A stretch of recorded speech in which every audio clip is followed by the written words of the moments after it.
Assalamualaikum warahmatullahi wabarakatuh. Perkenalkan, nama saya Nurhapna Sahirun dengan NIM 21028501026 dari PKK kelas 04. Pada video kali ini saya akan menjelaskan mengenai peran dimensi pendidikan kejuruan pada era 4.0. Pendidikan kejuruan merupakan pendidikan yang berorientasi pada pengembangan proses dan hasil pembelajaran.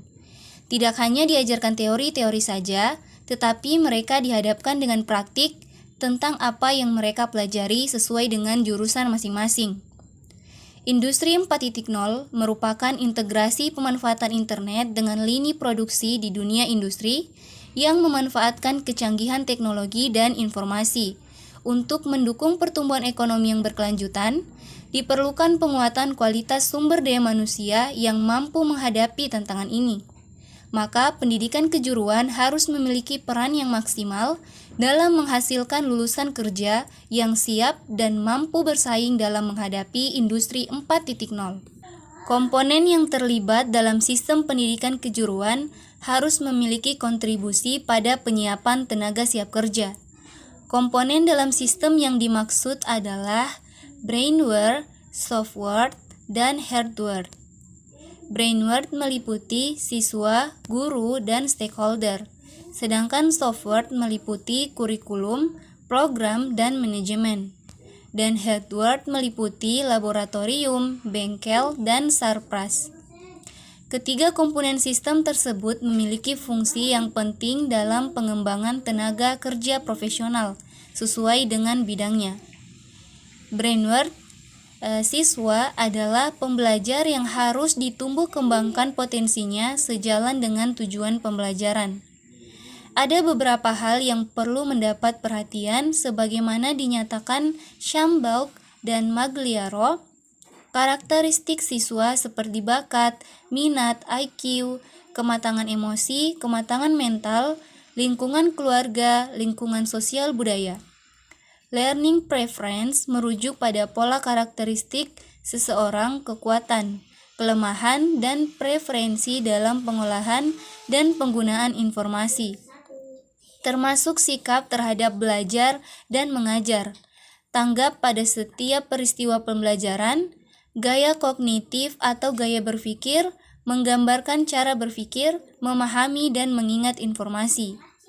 Kemampuan ini berhubungan dengan perilaku mental, misal saat memecahkan masalah, mempengaruhi cara memperoleh informasi, mengurutkan dan memanfaatkan. Gaya kognitif biasanya digambarkan sebagai dimensi kepribadian yang stabil yang mempengaruhi sikap, nilai, dan interaksi sosial. Special need menunjukkan pada siswa dengan kebutuhan khusus seperti anak yang sangat cerdas, gangguan emosi, gangguan perkembangan, sehingga memerlukan perlakuan yang berbeda dengan siswa lainnya. Guru sebagai tenaga kependidikan, profesional guru harus mencerminkan perilaku profesional. Ketika guru memiliki perilaku profesional, siswa juga akan merasakan dampaknya. Siswa akan menguasai dengan baik keterampilan dasar, basic skill, dan kemampuan kognitif dan kemampuan bukan kognitif, seperti kemampuan pengembangan diri. Pemberdayaan semua potensi ini menjadikan siswa mampu beradaptasi dengan berbagai perubahan atau tekanan dunia yang relatif cepat berubah. Sedangkan stakeholder, pemangku kepentingan yang terkait dengan pelayanan pendidikan dan pelatihan. Stakeholder dapat dikelompokkan menjadi stakeholder internal dan stakeholder eksternal. Stakeholder internal meliputi siswa, guru, kepala sekolah, staf tata usaha sekolah. Sedangkan stakeholder eksternal meliputi pemerintah dan masyarakat. Pemerintah diwakili oleh para pengawas, dinas pendidikan, wali kota atau bupati, departemen pendidikan dan kebudayaan, bahkan sampai menteri pendidikan. Stakeholder memiliki peran penting bagi kelangsungan penyelenggaraan pendidikan kejuruan. seperti peran sebagai penasehat atau pertimbangan oleh komite sekolah dan perkumpulan orang tua siswa.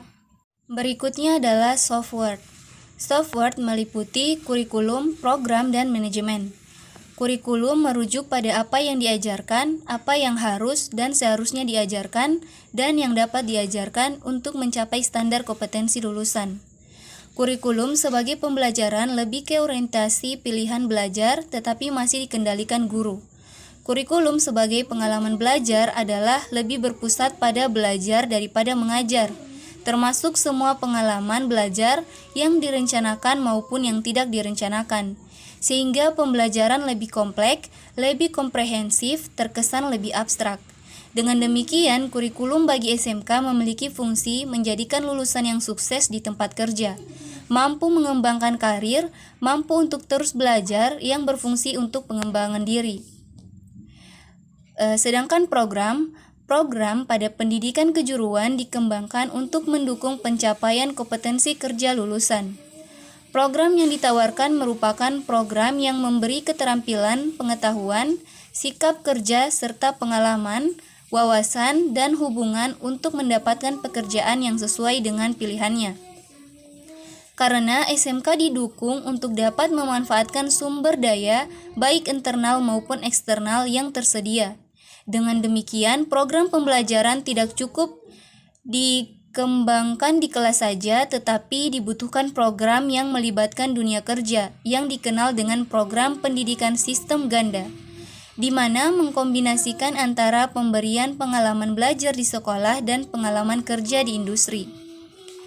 Untuk manajemen dapat diartikan sebagai pengelolaan sumber daya sekolah, meliputi siswa, pendidik, dan tenaga kependidikan, sarana prasarana, kurikulum, dan organisasi, pembelajaran baik teori maupun praktik masyarakat.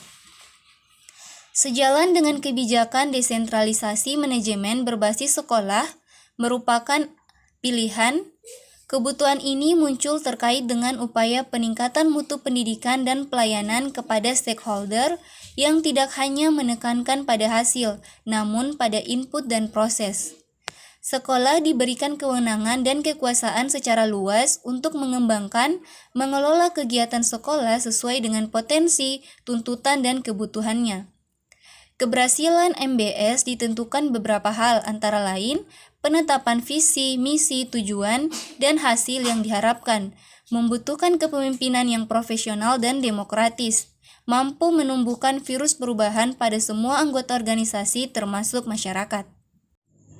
Dimensi pendidikan yang terakhir adalah hardware yang meliputi laboratorium, bengkel, dan sarpras. Laboratorium merupakan salah satu sarana pendukung perilaku ilmiah bagi siswa dan guru untuk meningkatkan pemahaman tentang ilmu pengetahuan ataupun teori-teori. Terdapat 3 tipe laboratorium untuk sekolah teknik dan kejuruan, yaitu unit laboratori, general unit laboratori, dan general laboratori.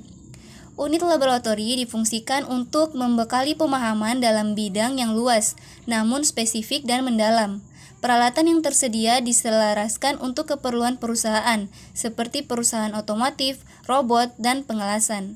Sedangkan general unit laboratori berfungsi untuk memberi pengalaman yang lebih luas, seperti halnya yang ada di industri. General laboratori difungsikan untuk pengembangan karakteristik paling tidak melingkupi 3 jenis industri, seperti logam, kayu, dan listrik. Keberadaan laboratorium diperlukan sesuai dengan kebutuhan kurikulum. Laboratorium harus mampu memenuhi kebutuhan pembelajaran dengan tersedianya alat, bahan praktikum yang memadai, serta dikelola secara profesional. Kegiatan pembelajaran lebih menekankan pada eksperimen ataupun pengujian, seperti bahan, proses, dan hasil. Sedangkan bengkel, seperti halnya laboratorium, bengkel juga merupakan ruang pembelajaran. Bengkel lebih menekankan pada kegiatan pembelajaran praktik. Dalam kurikulum SMK, kegiatan praktik termasuk kelompok mata pelajaran produktif. Pembelajaran praktik diselaraskan tuntutan kompetensi industri. Keberadaan bengkel harus mampu memenuhi kebutuhan pembelajaran dengan ketersediaan peralatan yang relatif baru dan bahan praktik yang memadai dan terstandar. Sarana dan prasarana lainnya.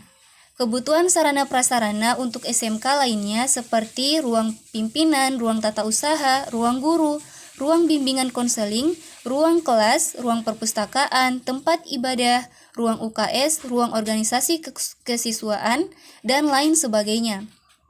Dalam lampiran Peraturan Menteri Pendidikan Nasional Nomor 40 Tahun 2008 tentang Standar Sarana dan Prasarana Sekolah Menengah Kejuruan, memiliki sarana dan prasarana yang dapat melayani minimum 3 rombongan belajar dan maksimum 48 rombongan belajar. Selain itu, dipersyaratkan juga standar lahan bangunan, pencahayaan, kelengkapan setiap sarana prasarana.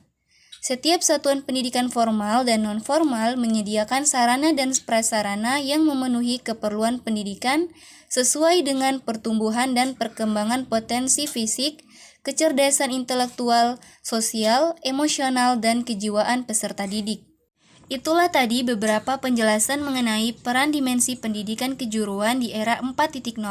Sekian dari saya, lebih dan kurangnya mohon dimaafkan. Wassalamualaikum warahmatullahi wabarakatuh.